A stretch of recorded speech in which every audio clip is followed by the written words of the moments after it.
¿Listo? Ya estamos en la tercera parte. Listo. Tercera parte. Vamos a continuar con la tercera parte del estudio de la reunión de adolescentes, de jóvenes adolescentes de la Iglesia Bautista del Tunal. Este video es la tercera parte. ¿Listo? Si no has visto la primera y la segunda parte, no puedes seguir con el video. ¿Listo? No puedes. No puedes, estarías haciendo trampa y eso es pecado. ¿Listo? Ve por favor en el enlace, te dejo en este momento, te dejo la tarjeta del primer video. También está en la descripción. No sé si salió acá o si sale acá, la verdad no me acuerdo en dónde sale. En algo arriba saldrá. Y luego, ve por favor, después de que es el primero, si ya viste el primero, pero YouTube te recomendó este sin mostrarte el segundo, ve al segundo video. La tarjeta aparecerá en este momento. Este es el segundo video. Ve y lo miras y vuelves. ¿Listo? Cuando hayas visto el primero y el segundo video, puedes seguir con este video. ¿Listo? Vamos a esperar que se vayan los que no... sí, los que no lo han visto, se pueden ir al video. Porfa. Sí, es que eso si no, nos quedamos un poco enredados. ¿Listo? Gracias. Entonces, vamos a continuar. Romanos, capítulo 7, versículo 25. Dice así: gracias doy a Dios por el Señor por Jesucristo, Señor nuestro. Así que yo mismo con la mente sirvo a la ley de Dios, más con la carne a la ley del pecado. Listo, entonces, ¿a qué se refiere? Bueno, se refiere primero a gracias al Señor por Jesucristo, nuestro Señor. ¿Por qué da gracias al Señor por Jesucristo? Porque la solución al problema que tenemos es Cristo. Ahora, recuerden que el problema que estamos teniendo no lo estamos teniendo como incrédulos. Es un problema que tenemos como creyentes. El problema es que queremos hacer lo bueno y no lo hacemos. ¿Sí? Que el resultado al final resulta que pecamos. ¿Listo? Recuérdenlo, es un creyente el que está hablando. ¿Sí? Ahora, como creyentes, este problema también lo resuelve Cristo. Pero recuerden, es al que quiere hacer lo bueno y no lo hace. No al que queriendo hacer lo malo lo termina haciendo. No. Si tú eres alguien que quiere hacer lo malo, ¿sí? Revisa muy bien la escritura, revisa, comprende un poquito más lo que estás haciendo y revisa si realmente has nacido de nuevo. Porque un nacido de nuevo no debe anhelar el mal. Puede que termine haciendo el mal, pero que lo haga como un reflejo o un resultado de su conducta pecaminosa aprendida en su cuerpo, ¿sí? De su pecado en él. ¿Listo? Mas no por algo que anhele o desee hacer. ¿Sí? Un creyente no es así. Un creyente desea y anhela hacer el bien y puede que cuando lo intente, por su pecado, haga el mal. O haga las cosas bien y peque mientras las hace. Por ejemplo, entregar una ofrenda y enojarse con alguien en el camino. Entonces, puede que la ofrenda sea buena, pero enojarme por el camino es pecado. ¿Listo? Ofender a alguien es pecado. ¿Listo? Entonces, pero Pablo nos menciona que con su mente sirve al Señor, pero que la carne está sujeta al pecado. ¿Listo? A la ley del pecado. Entonces, eso es algo con lo cual vamos a vivir. Claro, vamos a ver en otros libros de la Biblia, como en Gálatas, que la carne, entre más nos ejercitamos en lo espiritual, la carne va perdiendo fuerza. ¿Sí? Es como cuando uno está jugando a hacer esto así con otra persona, el de las vencidas. ¿Listo? De un lado está la carne y de otro lado está mi mente anhelando servir a la ley de Dios. A lo que yo más le dedique ejercicio, más fácil le va a ser ganarle al otro. ¿Listo?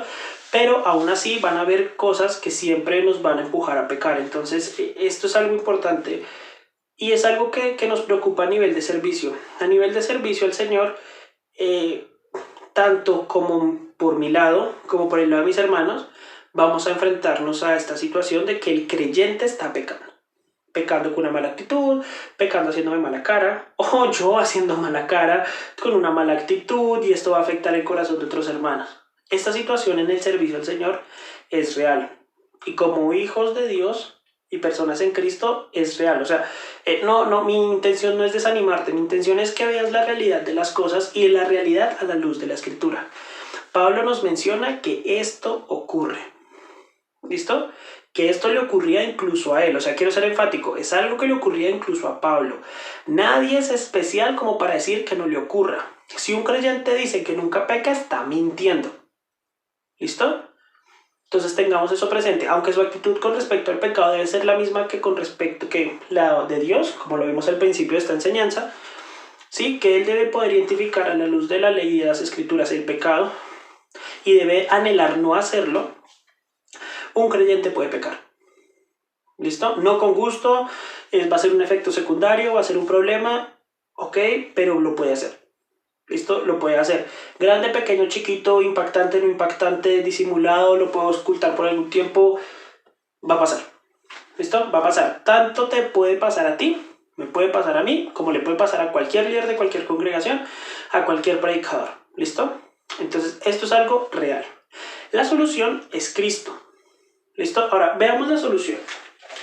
En el capítulo 8, pues todo el capítulo 8 nos habla de esta solución, nos habla de el vivir en el Espíritu, ¿sí? El vivir en el Espíritu y no satisfacer los deseos de la carne, de fortalecer mi relación espiritual con el Señor, de entender y obedecer la ley de Dios, pero a través del Espíritu, no a través de las obras de querer obedecer, sino a través de la fe.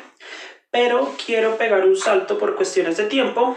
Igual, tú puedes leer todo el capítulo 8 hasta el versículo 9. ¿Listo? Para entender un poquito de cómo se soluciona el problema. Dice así: mas vosotros no vivís según la carne, sino según el Espíritu. Si es que el Espíritu de Dios mora en vosotros. Y si alguno no tiene el Espíritu de Cristo, no es de él. ¿Listo? Entonces, todo aquel que es hijo de Dios tiene el Espíritu de Dios morando en él.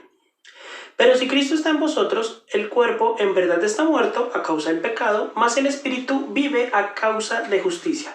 Y si el Espíritu de aquel que levantó de los muertos a Jesús mora en vosotros, el que levantó de los muertos a Cristo Jesús vivificará también vuestros cuerpos mortales por su Espíritu que mora en vosotros. Así que, hermanos, deudores somos no a la carne, para que vivamos conforme a la carne, porque si vivís conforme a la carne, moriréis. Mas si por el Espíritu hacéis morir las obras de la carne, viviréis. Porque todos los que son guiados por el Espíritu de Dios, estos son hijos de Dios. ¿Qué dice el versículo 15? Dice: pues no habéis recibido el espíritu de esclavitud para estar otra vez en temor, sino que habéis recibido el espíritu de adopción, por lo cual clamamos: Abba, Padre. El Espíritu mismo da testimonio a nuestro espíritu de que somos hijos de Dios. Y si hijos, también herederos, herederos de Dios y coherederos de Cristo. Y si es que padecemos juntamente con Él, para que juntamente con Él seamos glorificados.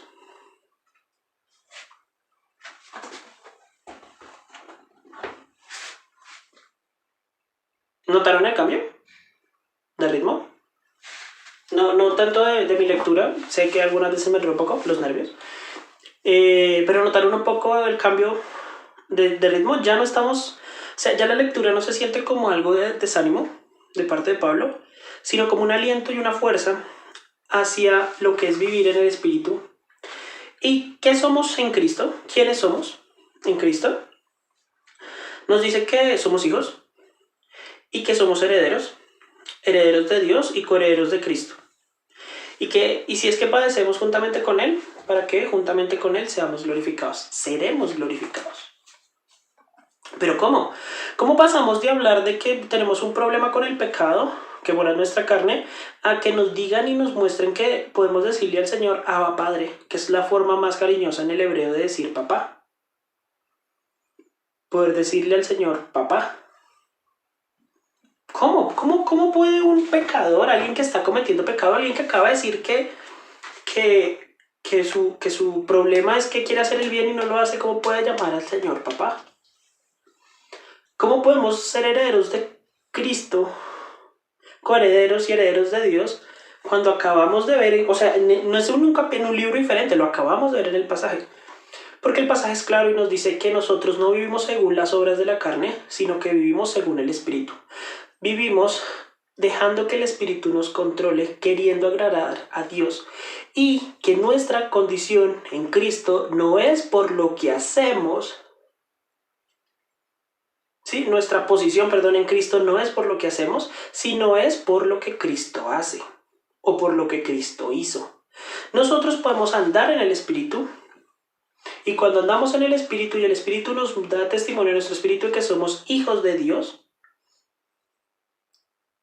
somos hijos de Dios, herederos de Dios, es porque Cristo pagó por nosotros. Y nosotros, con ese anhelo de querer hacer el bien, aunque no lo podamos hacer, Cristo ya lo hizo por nosotros. Ahora, no significa que no hagamos cosas para el Señor. Incluso la idea es esa, la idea es que nos dejemos guiar por el Espíritu de Dios que está en su palabra y que hagamos cosas para el Señor. Independientemente de que el resultado sea bueno o sea malo, que las hagamos, que podamos ir adelante sin preocuparnos por el pecado que mora en nosotros, sino que nos preocupemos por agradar a Dios. Ese pecado, ese problema que nosotros tenemos de pecado, no debe ser un impedimento para que nosotros glorifiquemos a Dios. Ahora, hay unas condiciones, hay unas reglas importantes, y es saber que mi opinión con respecto al pecado debe ser la misma opinión que tiene Dios de él. Lo que significa que si yo peco, debo confesárselo al Señor, debo decirle al Señor, la embarré, pero debo poder seguir adelante. Debo vivir en el Espíritu. Vivir en el Espíritu es vivir, es hacer, es estar en el Espíritu, es estar conforme al Señor. Ahora, no todo es hacer acciones, proyectos y obras. No, a veces vivir en el Espíritu es orar, es detenerme, es reflexionar, es pedir perdón. Es vivir conforme a la palabra de Dios, es vivir como Cristo vivió. Pero lo podemos hacer no por nuestras fuerzas ni por nuestra carne, sino porque Cristo murió por nosotros y el Espíritu de Dios mora en nosotros y nos permite hacer las cosas. Porque somos hijos y como somos hijos también somos herederos. Y seremos glorificados. Cuando nuestro cuerpo sea glorificado, que lo podrás ver en 1 Corintios 15 en adelante, cuando el cuerpo sea glorificado, ya será muy diferente, ya no tendrá ninguna relación con el pecado, ya tendrá capacidades increíbles, atravesar a paredes. O sea, es otra cosa. Pero esa es una promesa que el Señor nos hace porque Cristo pagó por nosotros y murió por nosotros en la cruz por nuestros pecados. Romanos capítulo 7 puede ser un libro muy deprimente cuando lo leemos solo.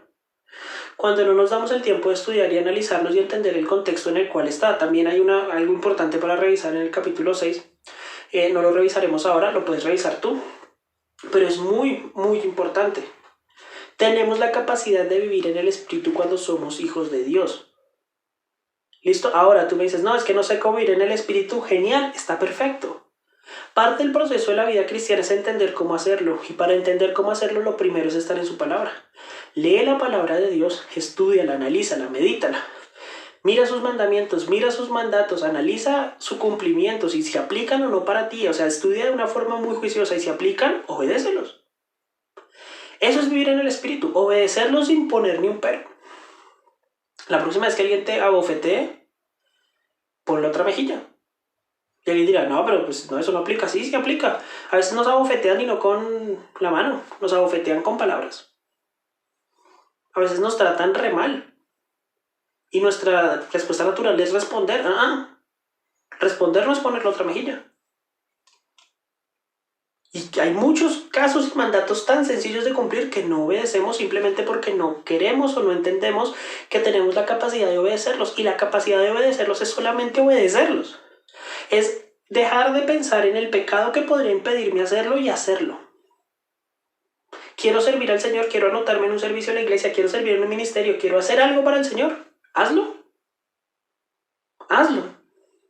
Si es para el Señor, si está conforme a su palabra, hazlo.